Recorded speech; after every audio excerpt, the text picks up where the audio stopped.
고난이 없는 인생은 없습니다. 정도의 차이가 있을 뿐이지 이 땅에 살아가는 모든 사람들에게는 고난의 고통이 있습니다. 간혹 이렇게 말하는 사람이 있습니다. 기도 많이 하고 성령으로 충만하며 하나님의 말씀대로 순종하면 고난이 찾아오다가도 피하여 간다. 거짓말입니다. 성경은 그렇게 말씀하지 않습니다. 성경은 우리에게 이렇게 말씀을 합니다.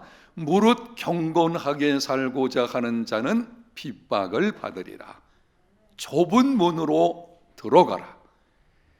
하나님의 아들이시며 죄가 없으신 예수님께서도 이 땅에 계시는 동안 고난의 길을 걸으셨습니다. 그렇다면 죄와 타락한 세상 가운데 있는 우리들이 어찌 고난이 없겠습니까? 그러다 보니 의문이 들게 됩니다. 왜 사랑의 하나님께서 당신의 백성들에게 고난의 고통을 허락하시는 것인가? 정말 하나님 앞에 기도 많이 하고 하나님 나라에 헌신된 충성된 삶을 살았음에도 기막힌 고난이 찾아오는 경우가 있습니다. 그때 이런 의문이 들게 되죠. 하나님께서 사랑이시라면, 그분이 우리의 아버지가 되신다면 왜 우리에게 이러한 고난을 허락하시는 것일까? 여러분 생각은 어떻습니까? 왜 하나님께서 그렇게 하신다고 생각을 하십니까? 인생의 희로애락은 하나님께 속한 주권이기 때문에 왜 하나님께서 그렇게 하시는지 우리는 다 알 수는 없습니다. 다만 성경에 보게 되면 하나님이 그렇게 하시는 이유가 무엇인지를 적어도 3가지 정도는 알 수가 있습니다. 첫 번째는 잠든 영혼을 깨우고 회개의 기회를 주시는 것입니다.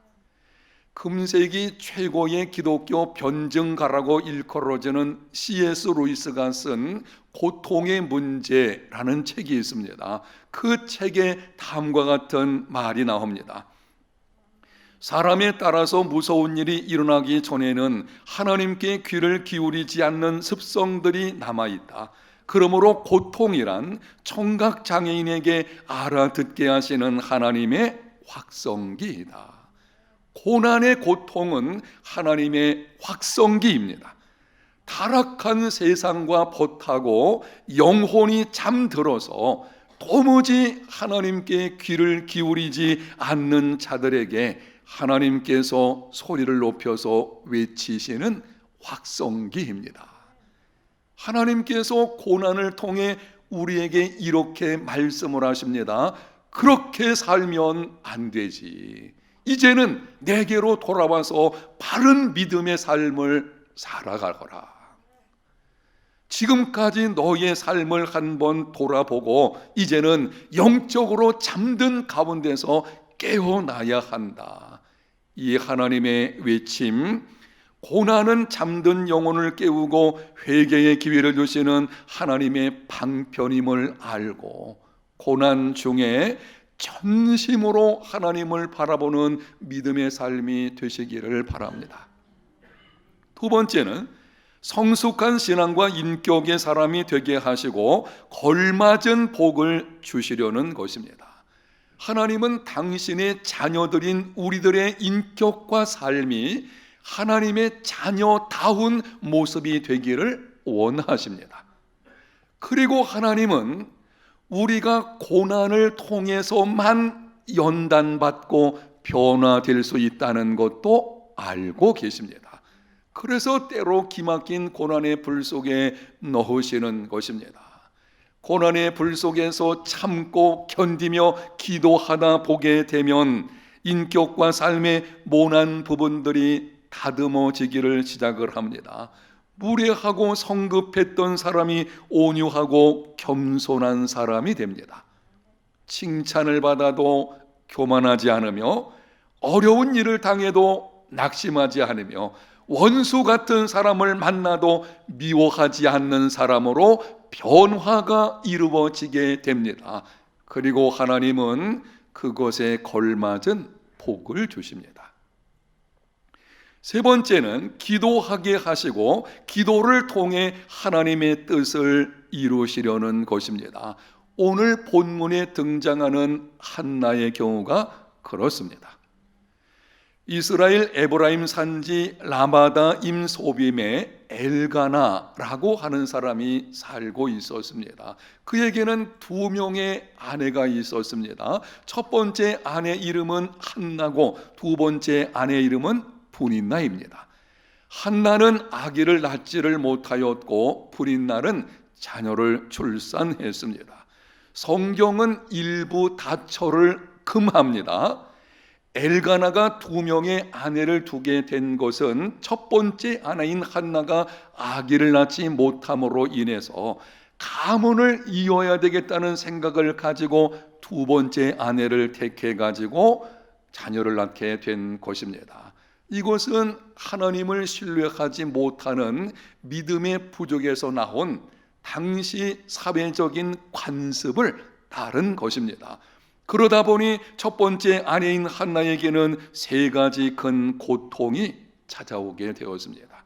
첫 번째는 자식을 낳지 못하는 고통입니다.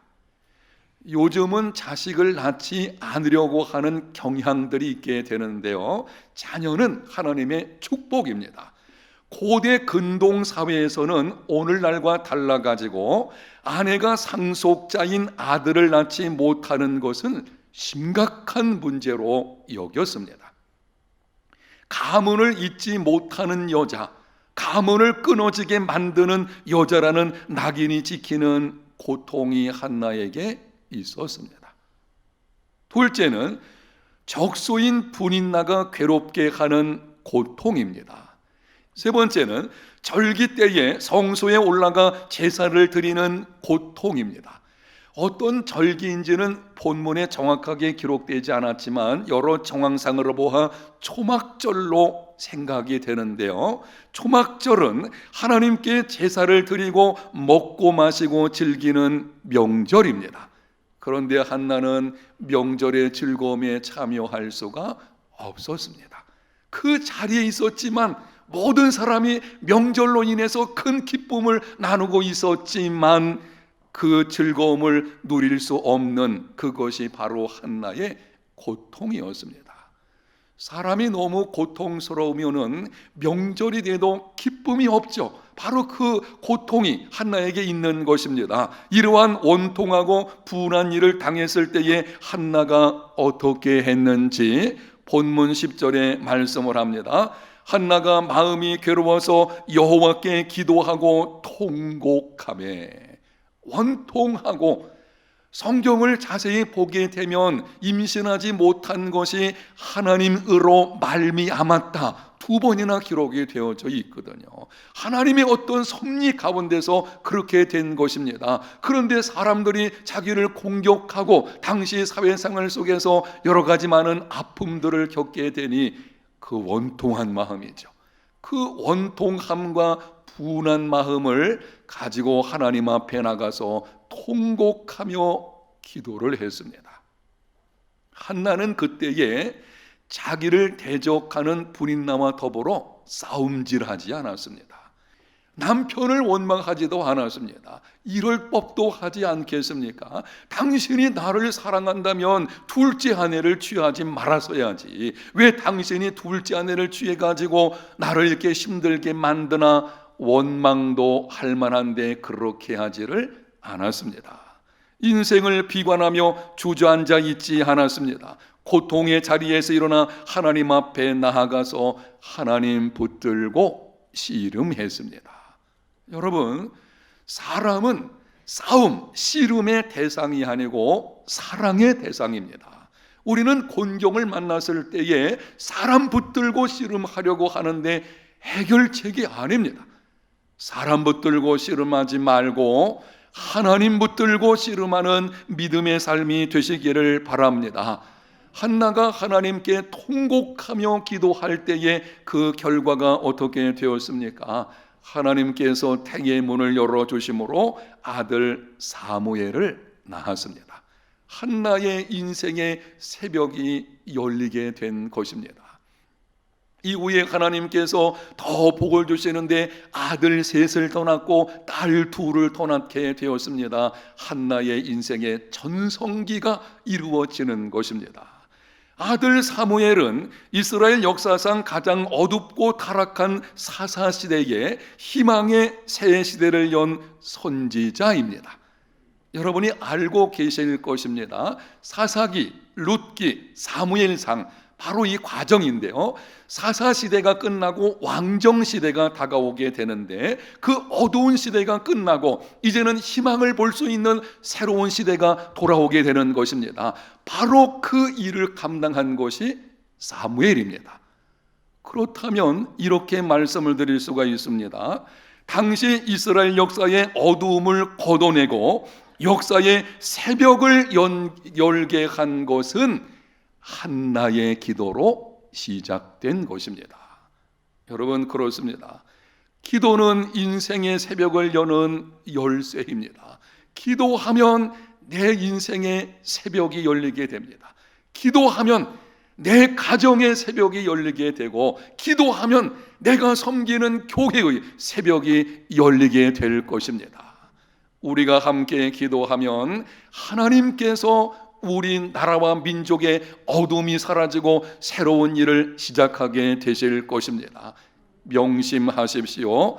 인생의 새벽은 기도의 자리에서 시작됩니다. 새벽은 어떤 일의 첫 출발이나 새로 시작하는 때를 비유적으로 이르는 말입니다. 새벽이 온다, 새벽이 열린다, 이건 이런 뜻입니다. 이제는 어둠이 지나가고 새 출발, 새로운 삶이 시작된다는 것입니다. 기도하면 인생의 어둠이 물러가고 희망의 새 출발이 시작됩니다. 이유가 있는데요. 우리가 기도하면 내 인생의 어둠이 물러가고 새 삶이 이루어지게 되는 분명한 이유가 있습니다. 구약성경 예레미야서 33장 2절과 3절에 말씀을 합니다. 이 일을 행하시는 여호와, 그것을 만들며 성취하시는 여호와, 그의 이름을 여호와라 하는 이가 이와 같이 이르시도다. 너는 내게 부르짖으라. 내가 내게 응답하겠고 내가 알지 못하는 크고 은밀한 일을 내게 보이리라. 하나님은 이 일을 행하시는 분이십니다. 이 일을 만들고 성취하시는 분이십니다. 그 이름을 여호와라 하는 전능하신 분이십니다. 그 하나님께서 우리에게 약속하셨습니다. 너는 내게 부르짖으라. 그리하면 내가 내게 응답하겠고 내가 알지 못하는 크고 은밀한 일을 내게 보이리라. 기도하면 하나님이 이 일을 행하십니다. 기도하면 하나님께서 찾아오셔서 이 일을 만들고 성취해 주십니다. 기도하면 내가 알지 못하는 크고 은밀한 일을 우리에게 나타내 보여주십니다. 여러분, 그러므로 기도하게 되면 내 인생의 어둠이 물러가고 희망의 새벽이 열리게 되는 것입니다.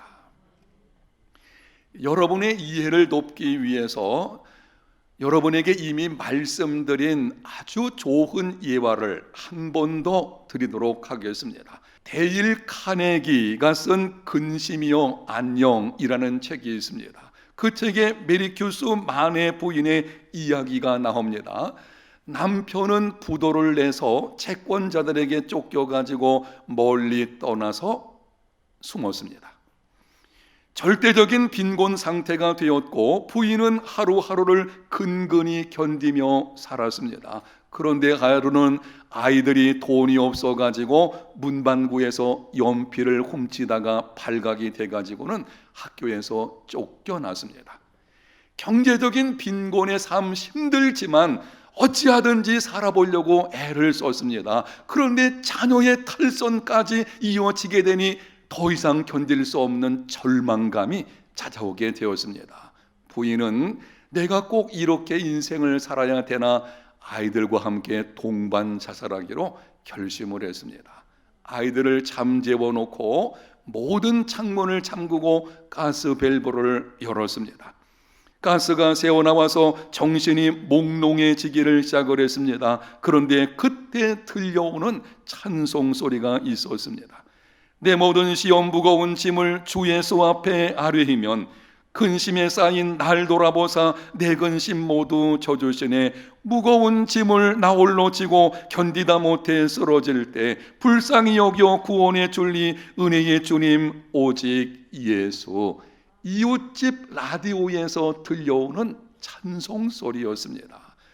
부인은 그 찬송에서 주님의 음성을 듣게 되었습니다. 내 모든 시험 무거운 짐을 왜 내게 맡기려 하지 않느냐라고 하는 주님의 책망 소리로 듣게 되었고, 그때 이 부인은 퍼뜩 생각이 들기를 내가 왜 기도할 생각은 못했을까. 자리에서 일어나서 가스를 밸브를 잠근 후 창문을 열었습니다. 아이들을 깨워 밖으로 내보낸 후 무릎을 꿇고 기도를 했습니다. 하나님, 죽을 마음을 가졌으면서도 기도할 마음을 갖지 못했습니다. 나의 믿음 없는 것을 용서해 주시옵소서. 그리고 이삿짐을 싸가지고 아이들과 함께 시골로 내려갔습니다. 빈 집을 얻어서 거기서 새 삶을 출발했습니다. 세월이 지나가지고 아이들이 잘 자라서 신실한 믿음의 사람들이 되었을 때에 그 부인이 다음과 같이 간증을 했습니다. 죽을 수 있는 용기를 가진 사람은 하나님 앞에 기도할 수 있는 용기로 바꾸어 가지십시오. 100번의 탄식이 아니라 한 번의 기도가 운명을 바꿉니다. 저는 여러분에게 이 말을 100번, 1000번이라도 하고 싶어요. 100번의 탄식이 아니에요. 1000번 탄식한다 그래서 내 문제 해결되지 않습니다. 근심은 근심을 낳을 뿐입니다. 한 번의 진실한 기도, 하나님 앞에 엎드려서 한나와 같이 간절하게 하는 그 기도가 내 인생의 새벽을 열게 되는 것입니다. 지금 여러분을 힘들게 하는 인생의 어둠은 무엇입니까? 지금 여러분의 삶에 찾아와서 여러분을 끌고 가는, 여러분으로 하여금 함몰의 웅덩이 속에 던져진 것 같은 그런 느낌을 갖게 만드는 일은 무엇이 있습니까? 명심하십시오. 기도하면 하나님이 일을 행하십니다. 하나님이 일을 행하시면 내 인생의 어둠은 물러가고 희망의 새벽이 열리게 됩니다. 오늘은 어버이 주일입니다. 어버이 주일을 맞으면서 참 감사한 일들 중에 한 가지는 우리 교회 많은 성도들이 아직까지 예수님을 믿지 않고 있는 부모님들을 위해서 눈물 흘리며 기도하는 것입니다. 그렇게 간절히 기도하고 기회를 타서 교역자들에게 부탁을 해서 함께 가서 복음을 전하고, 부모님이 예수님을 영접하게 되면 세례를 받게 하는 것입니다. 혹시 연세가 많아서 노환으로 인해서 교회당에 나오지 못하게 되면 영접한 것을 확인하고 교역자들이 찾아가서 병상 세례를 주게 되어지죠. 이렇게 하는 자녀들을 볼 때에 참 감사하고 너무나 귀합니다. 예수 믿지 않는 부모님들에게 할 수 있는 가장 큰 효도는 예수님을 믿어서 영생 얻고 천국 가시게 하는 것입니다. 물심양면으로 살아계실 때에 돕는 것 중요합니다. 마땅히 그렇게 해야 됩니다. 여러분이 부모님을 어떤 방식으로든지 잘 섬기십시오. 그런데 어느 것보다 가장 큰 효도는 믿지 않는 부모님 예수 믿게 하는 것, 그게 큰 효도인 것입니다. 혹시 여러분의 부모님들이 예수님을 우리 부모님은 잘 믿고 있습니다, 이런 경우 있겠죠. 그거 축복이죠. 부모님까지 다 예수님을 잘 믿고 있다. 그렇다면 여러분이 부모님에게 할 수 있는 효도는 이것입니다. 온전한 믿음 계승이 이루어져야 합니다. 예수님을 잘 믿는 부모의 자녀의 효도는 다른 것이 아니에요. 부모님처럼 하나님을 잘 섬기는 믿음의 삶을 살아가는 것입니다. 이런 것이죠. 예수 믿는 부모님의 소원이 뭔가요? 하나님 아버지, 내가 하나님을 섬기는 것보다 내 자녀들이 더 잘 섬기게 하여 주시옵소서. 아멘. 그게 우리의 소원 아닌가요? 먹고 마시는 문제도 있겠지만 요즘에 경제 문제 어쨌든 먹고 마시고 살 수는 있잖아요. 정말 우리에게 필요한 것은 영적인 문제와 관련되어 있고, 자녀들을 향한 소원은 다른 것이 아니죠. 정말 이 자녀들이 믿음 가운데 견고하게 서서 평생 동안 하나님과 동행하는 믿음의 삶을 살게 하여 주옵소서. 그래서 예수 믿는 부모의 자녀들인 우리들의 경우에는 하나님을 잘 섬기는 것이 효도하는 것입니다.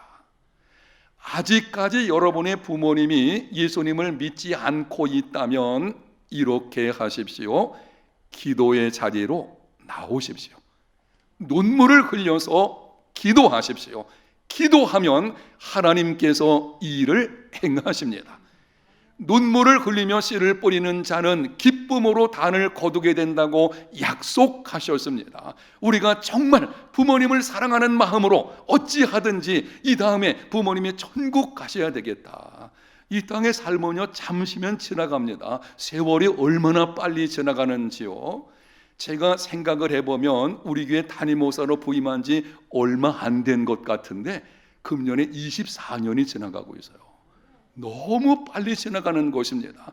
잠시 후게 되면은 부모님은 떠나가시게 될 것입니다. 그때에 영원한 천국에서 복락을 누리게 하는 것, 이게 효도하는 것이죠. 바로 그 효도를 위해서 눈물을 흘리며 기도하는 삶이 되어야 합니다.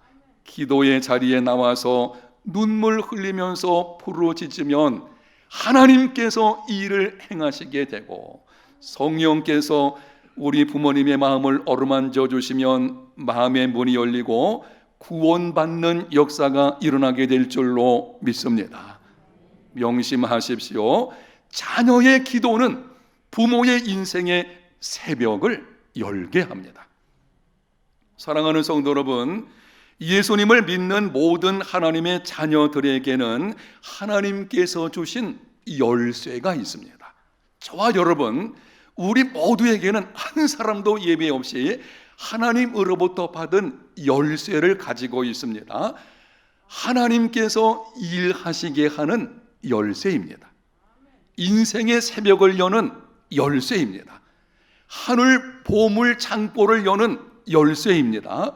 언제 어디서나 어떤 상황에서도 사용할 수 있는 열쇠입니다. 무엇입니까? 기도입니다.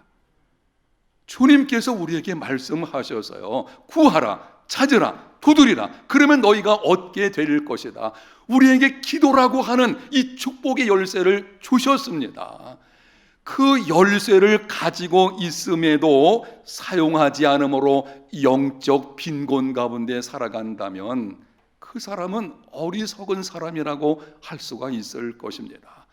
하나님이 일하시게 하는 열쇠를 가지고 있어요. 그런데 그 열쇠를 사용하지 않으므로 염려와 근심 가운데 살고 있다면 우매한 자라 할 것입니다. 인생의 새벽을 여는, 지금 내 인생에 온 어둠이 물러가고 새벽을 여는 열쇠를 지금 내가 가지고 있습니다. 바로 기도 열쇠를 가지고 있어요. 그런데 그것을 사용하지 않고 계속 어둠 가운데 살고 있다면 바로 이 사람은 미련한 사람이라고 할 것입니다. 우리 인생이 어떻게 해야 되겠습니까? 이 말씀 기억하십시오. 기도는 인생의 새벽을 여는 열쇠입니다. 기도의 자리를 만들고 기도의 자리를 회복하고 기도의 자리를 지키는, 그 가운데 주어지는 영적 풍성한 삶을 누리며 살아가는 저와 여러분, 우리 모두의 삶이 되시기를 예수님 이름으로 축복합니다.